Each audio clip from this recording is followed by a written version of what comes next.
Here we go. It's Law and Gospel on this Friday, August the 11th, in the year of our Lord 2023. I'm Pastor Tom Baker, and on Fridays, we want to bring you up to date as to what is happening to the Christian church in the world.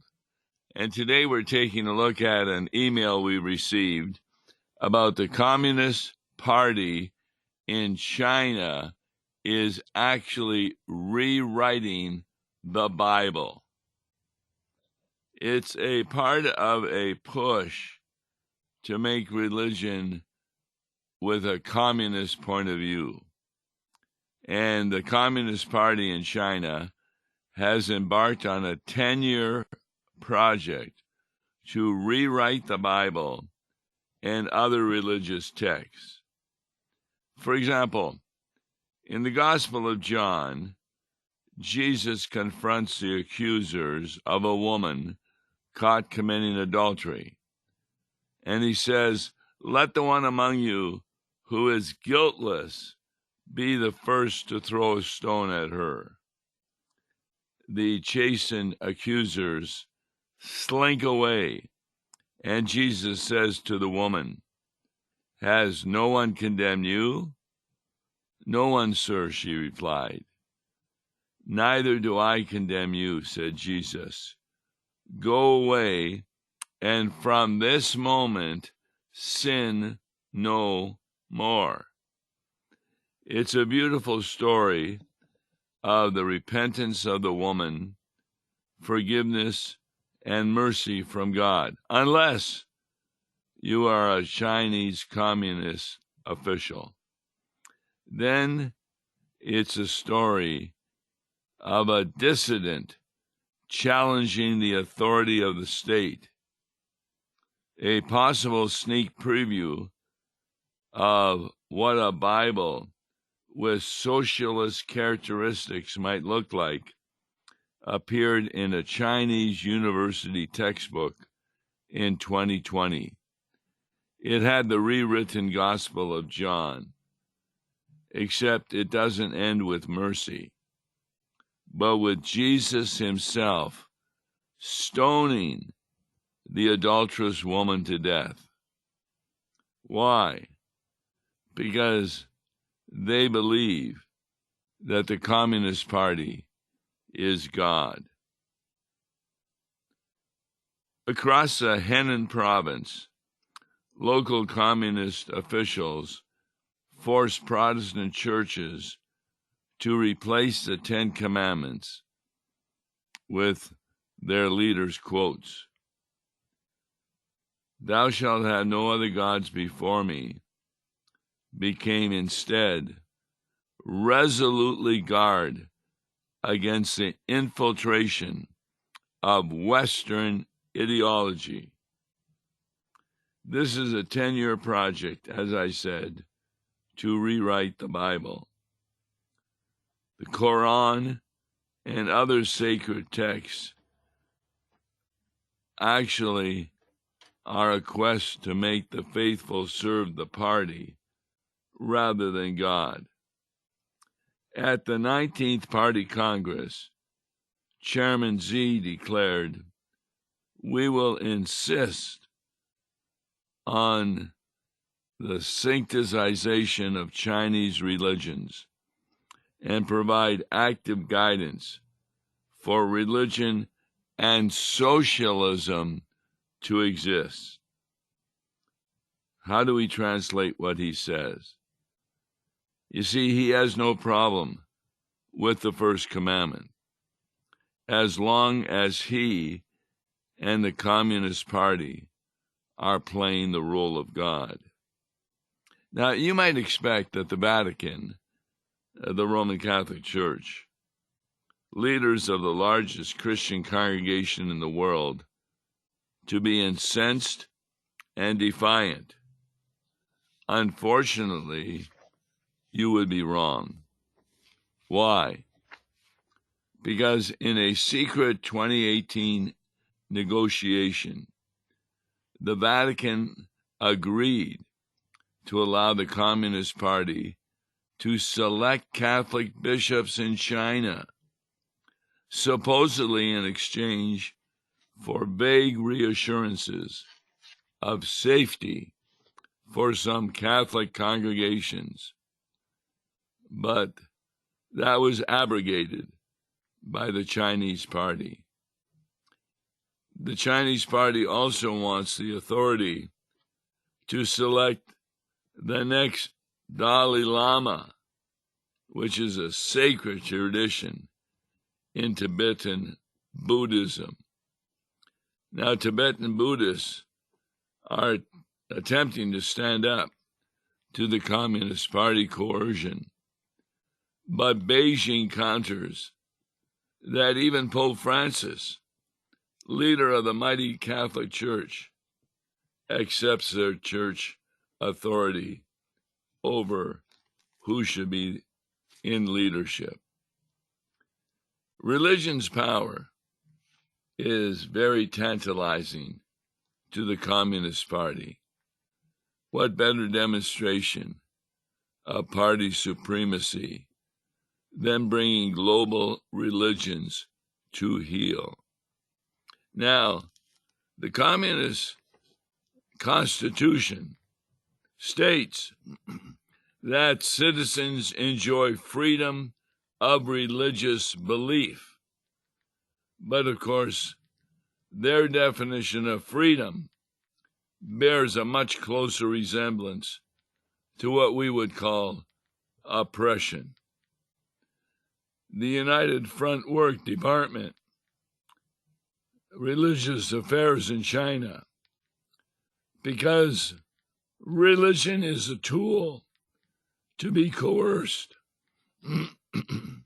co-opted, and corrupted to advance party goals, and once harnessed, control people's minds.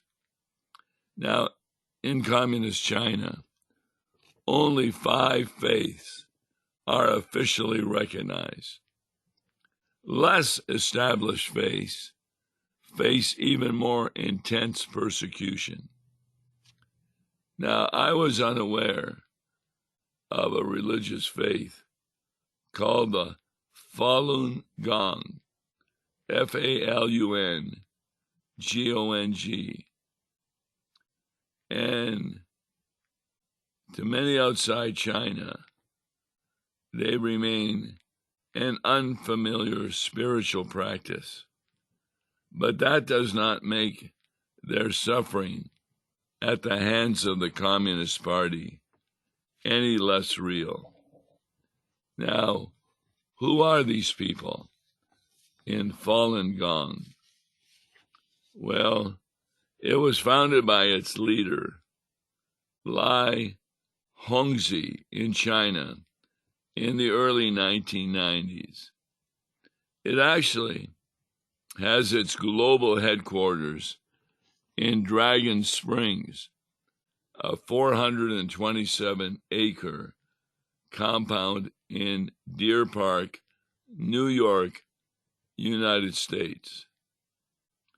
It emerged toward the end of Chinese Qigong boom, a period that saw a proliferation of similar practices of meditation, slow-moving energy exercises, and regulated breathing.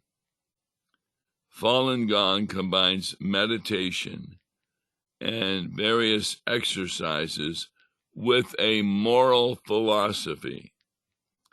The practice emphasizes morality and the cultivation of virtue, and identifies as a practice of the Buddhist school, though its teachings also incorporate elements drawn from Taoist traditions. Through moral rectitude and the practice of meditation, the followers of Falun Gong aspire to eliminate attachments and ultimately to achieve spiritual enlightenment. Although Initially, the practice enjoyed support from Communist Party officials. By the mid to late 1990s, negative coverage of Falun Gong began to appear in state-run media. Now, the followers of Falun Gong responded by picketing the source involved, and controversy and tension continued to build. The scale of protest grew until April 1999, when over 10,000 practitioners of Falun Gong gathered near the central government compound in Beijing to request legal recognition and freedom from state interferences. This demonstration is widely seen as what precipitated the persecution that followed.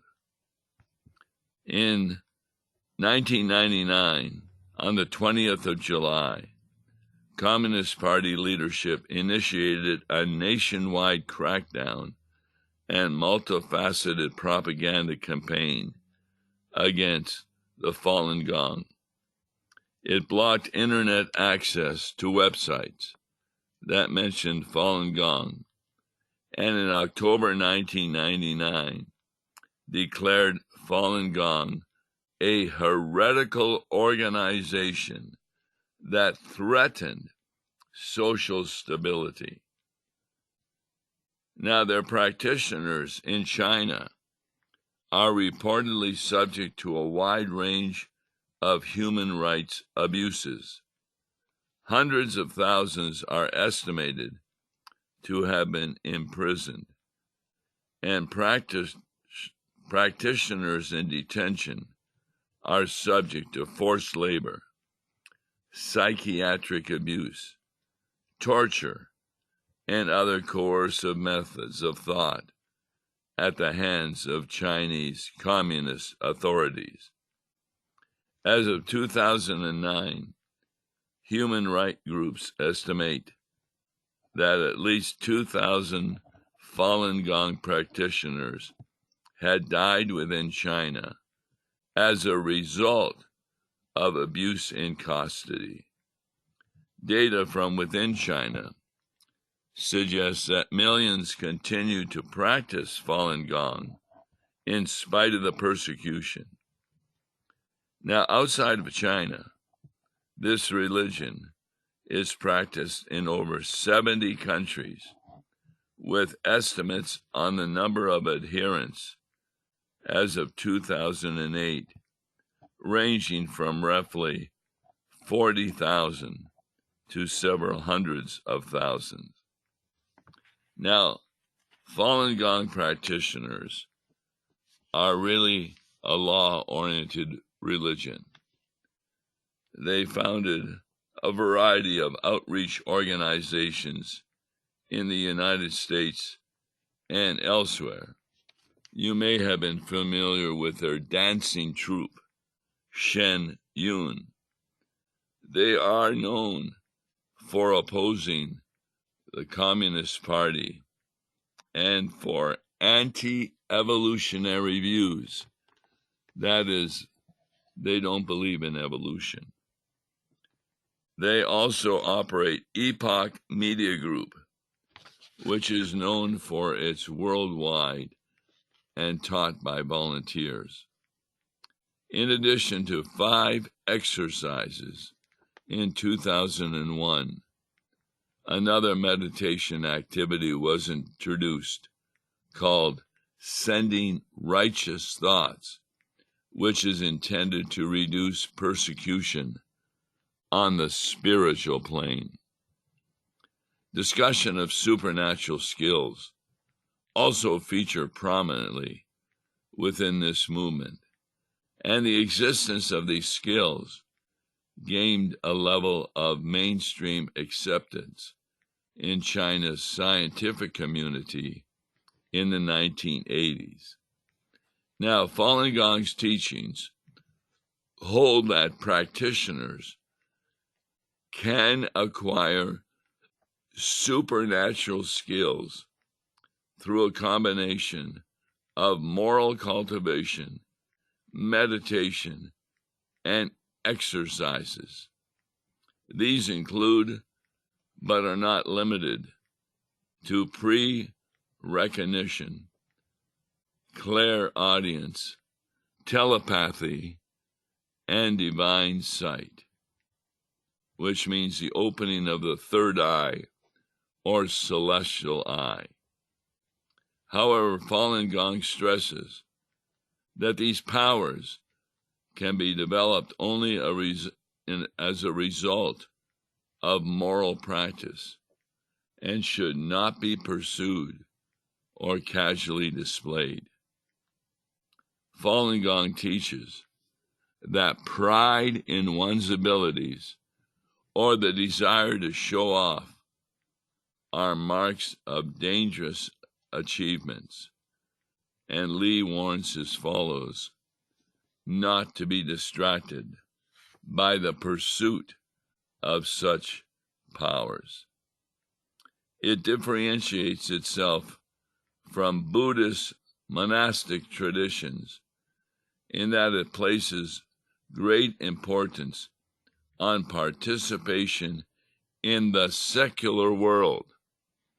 Practitioners are required to maintain regular jobs and family lives, to observe the laws of their respective governments, and are instructed not to distance themselves from society. As part of its emphasis on ethical behavior, Falun Gong's teachings prescribe a strict personal morality for practitioners. They are expected to do good deeds and conduct themselves with patience and forbearance when encountering difficulties. For example, their leader, Lai, stipulates that a practitioner of Falun Gong must not hit back when attacked and not talk back when insulted. In addition, they must abandon negative thoughts and behaviors such as greed, deception, jealousy. These teachings contain injunctions against smoking and the consumption of alcohol. So, even though many people are unaware of the Falun Gong, they are a religion that the Communist Party is persecuting, and that persecution extends even towards Christianity. We see in Tibet the Communist Party's unsanitized, brutal attitude toward religion, while other faiths are persecuted throughout China. Buddhists and Muslims in the far west of the country are facing, quite simply, the attempted annihilation of their faith, and in some cases, even their population. The Communist Party is committing genocide, the crime above all crimes, while some of the world's religious leaders, like Pope Francis, barely murmur a word in opposition. A Uyghur poet described in The Atlantic how the communist government had acquired all Uyghurs to hand over any religious items they held: religious books, prayer rugs, prayer beads, articles of clothing.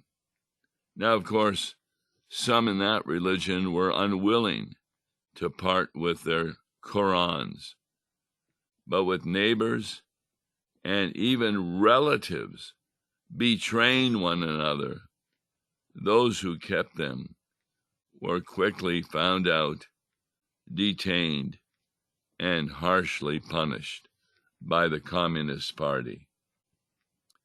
One Uyghur woman related that below the rule is, if I go to your house and I read the Quran or I pray together and the government finds out, I go to jail. Maya Wang, a researcher at Human Rights Watch, summed it up. The Chinese government's religious restrictions are now so stringent that it has effectively outlawed the practice of Islam. Now, we as Christians don't believe in the Muslim teachings. We don't believe that Allah really exists. We know him to be an idol. But we also, from our Christian point of view, don't believe that national governments should persecute other religions for their beliefs. That's what we mean by having the freedom of religion to teach and read. And it gives Christians the opportunity to move into an area and preach the law and the gospel in a way that these religions are unaware of. When these religions use the law, they use it as a way of trying to get on the right side of God. They think by their works they're going to be saved, when their works fall short of the glory of God. Buddhist statues are even being bulldozed. Monasteries are gutted. Mosques are destroyed. In fact, children are forcibly separated from families and packed off to colonial boarding schools where religion and native languages from the following religions are often forbidden. Yet, even under intense persecution, faith persists throughout China. And we even have missionaries of the Lutheran Church in China preaching the message of Jesus Christ. And the number of faithful are growing.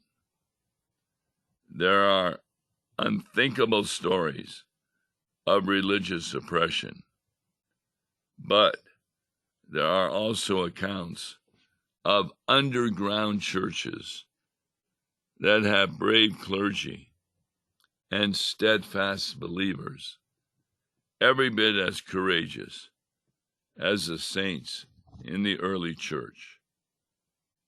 While Chairman Mao called religion poison, many now believe that the Communist Party's blood-stained record of religious persecution is actually just a battle within the broader ongoing war against the human spirit and our very capacity to reach for something higher than we have.